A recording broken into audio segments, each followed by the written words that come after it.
Hello everyone, welcome to the Jewish Week Online. I'm your host, Aaron Herman. We had the opportunity to interview Yoav Factor, the writer and director of the movie Reuniting the Rubins.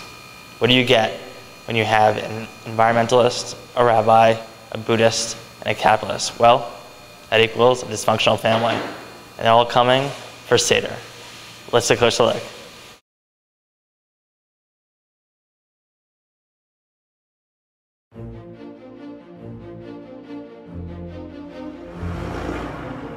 It's your mother, Mr. Rubins. Mrs. Rubins? You're too late. No. Oh, no! No, Mrs. Rubins has gone home. She's fine.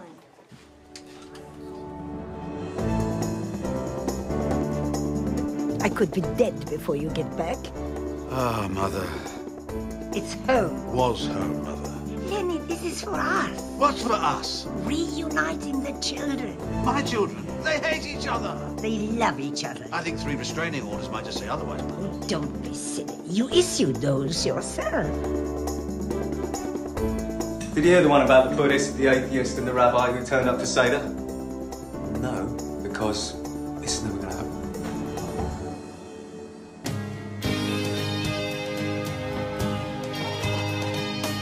It's going to be the best seder ever.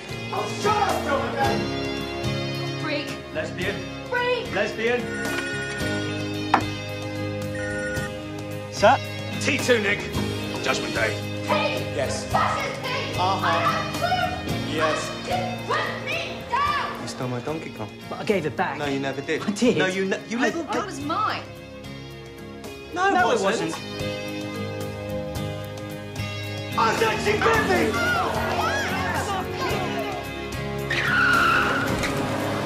Okay, he's a bit angry, but he's okay. I will!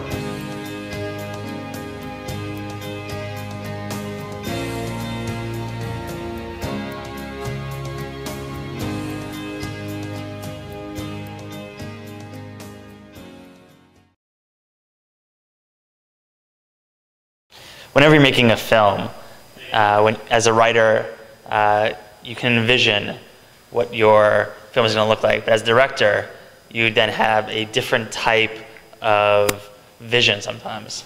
How did this film come out as a writer and as a director? Okay, that's great. So a low-budget film as a writer in your head, it's like massive, big budget film. And then you come to direct it and you're like, oh, we don't have the money to be James Cameron. So there's like the writer in you who's kind of like got this fantasy, and the director in you who's like a total realist and having to kind of create what you can with what you have. And, you know, Passover is a powerful story. And, you know, whenever you're trying to put, you know, religion into a film, it's sometimes complicated. Why did you decide to do a film on Passover? And, you know, throughout the film, you had the authentic Judaism. And a lot of times in films, it's even saying Baruch Hashem, you know? And even when, in your film, when there's a death in the family, and they did Kriya, it was very Jewish. How did you make that happen? Okay, so the element of Passover in the film, I love all these kind of coming together, Christmas movies, Thanksgiving films, and I've never seen one for Passover. And I think it's more interesting not to basically insult your audience by spelling everything out. And I just wanted to make it a little bit more real and a bit more, let's say, intelligent. Just basically, yeah, basically to treat the audience with intelligence. And you have a lot of well-known actors in this film. How do you get them all together? Okay, so basically Timothy Spall loved the script. And when Timothy Spall loves the script and wants to do it, that makes it much easier for other cast members. I mean, that basically happens once you get someone to champion your cause, and it's someone like Timothy Spall, who's like known around the world, and he's like one of these, he's like a Woody Allen of actors. Once he's doing it, everybody wants to work with him, so that became rather easy. It was actually because of me. No, it was because of Timothy Spall. And, you know, family is really central in this film. Was there any part when you're like, ugh, you know, like I would have written something differently. You know, when you start writing script, you envisioned something? Was there a time where you're like, maybe I should change that?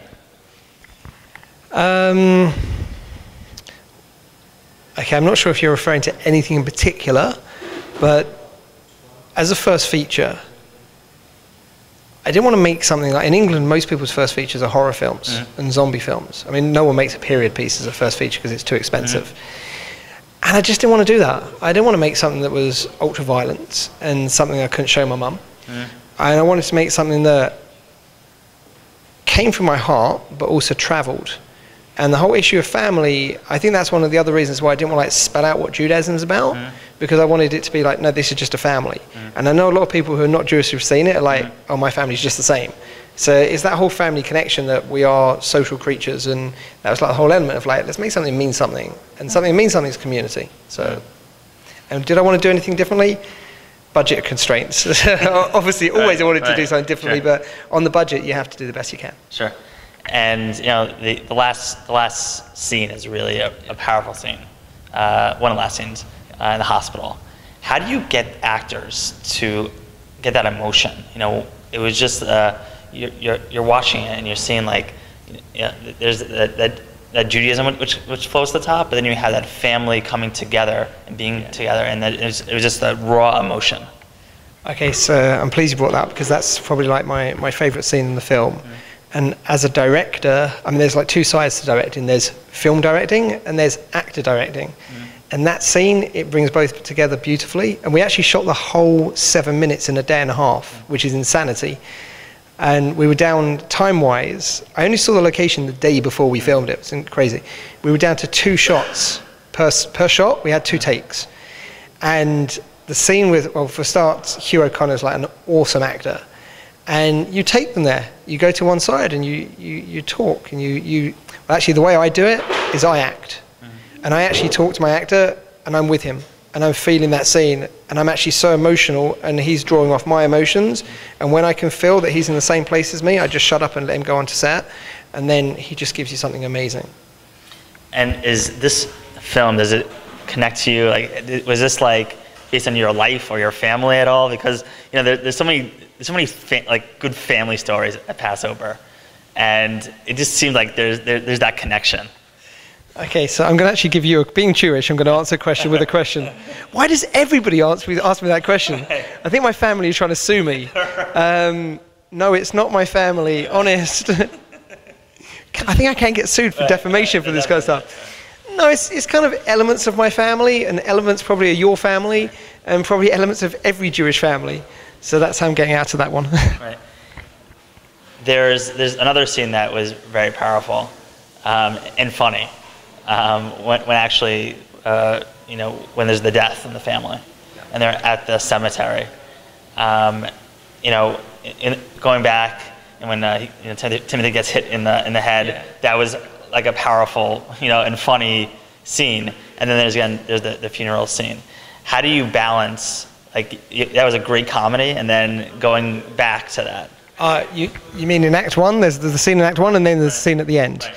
So obviously in screenwriting, there's in all art there's a form of balance. So anything that happens in Act 1 should be balanced out with an opposite that happens in Act 3. So in Act 1, you kind of like this very light-hearted take on it, and Act 3, this is where we're getting the meat of it.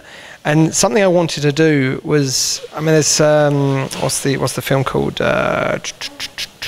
Brassed Off. I don't know if you ever saw Brassed Off. It was made at the same time as The Full Monty, and it's an awesome movie. But The Full Monty's a bit like this as well. You take these films that you're laughing, and then the director just rips the carpet from under you, and then you're just like really hit with, this is really emotional. And I think that's like the roller coaster that you in a low budget, you're not going to make like an action roller coaster. You're not going to take your audience up and down with effects, but you can take them up and down with the emotion. And I think that's very much in the second half of the film is an emotional roller coaster. You go from like the hilarious to the very emotional. So that was all intended. And I think that's when you get people most, when they're laughing, they're most vulnerable to like really being hit. And which scene was the most fun for you to shoot?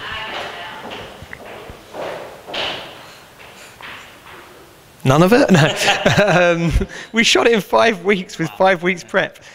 Probably the fight in the lounge, because the way I direct stuff is I'll basically I basically act out, first of all, with the stunts guys. So there's one scene where like the crew just decided it was a good opportunity to jump me. So I've got about 15 crew members on top of me and I'm fighting them all off. And it's like, yeah, it was fun. Yeah. And I survived. Yeah, sure. What are you hoping audience will take away from the film? When I saw this at a premiere in England, I tucked myself at the back because I had to talk afterwards. And the guy next to me, who's not a Jewish guy, at the end of the film, he turns to me and he goes, I know what I have to do now. I have to call my family. And it's that kind of element of, it's important to have your own life, but it's also important to be connected to something. So it's just that kind of like maybe to take a stop and appreciate that sometimes we're a bit too crazy on ourselves with our own lives, and we should make a little bit more time for other people. And how did you explain to your cast, like some of the like not everyone, I don't know if anybody in the class was Jewish, but how did you explain the Jewishness of the film? Oh, it's quite simple. I just went, you're a goy. You haven't got a chance. Just do it. No, I didn't do that. Actually, when I was writing the script, one of my mentors is Willie Russell, and he gave me a whole load of script notes on the first draft. And at the end, he goes, but what do I know? I'm just a goy, which I thought was very funny. Well, you explain. I mean, it would take a bit too long to do this properly, but the lady who plays the rabbi is Lou Bracey. I hope I got that right. Lou Bracey. Lou's a fantastic actress, and when she came for the casting, she just totally understood Judaism, but not from like what Judaism's about, but what humanity's about. So it's an element of like being Jewish is about being a human being, and that's probably the reason why I wanted to choose the Jewish theme, because to me it's like I'm not Jewish and someone's non-Jewish. We're all humans, and what works in Judaism is because it's about humanity, and maybe like the light into the nations is connecting with not being Jewish and then being not Jewish, is about we're Jewish and we're meant to connect with humanity, and all of humanity are the same. And that's the whole thing, like we're all brothers really. And I wanted to kind of like get across let's go across boundaries, because everyone can understand family, everyone can understand family members you don't get on with, everyone can understand that we don't see our parents enough nowadays because this person lives on that continent or whatever. So I've forgotten the question. No, you got it, where else is the film being seen besides New York? Okay, so in America we've opened in 8 states. Arizona, it's opening in California next week. It opened in Australia. It was in England. It's doing about 40 film festivals around. I think it's doing that's theatrical release. It's also doing about 40 states with the Jewish film festivals. And our distributor is selling it at the moment to TV in other countries, Taiwan, Malaysia, Singapore, all these like bizarre countries, but not bizarre countries, but bizarre for this particular film. So it's going pretty worldwide. As you can see, the film Reuniting the Rubins is a powerful story about family. It has comedy, sadness, and in the end, they all come together for seder. And that's the most important thing. This is Aaron Herman. Thank you for watching.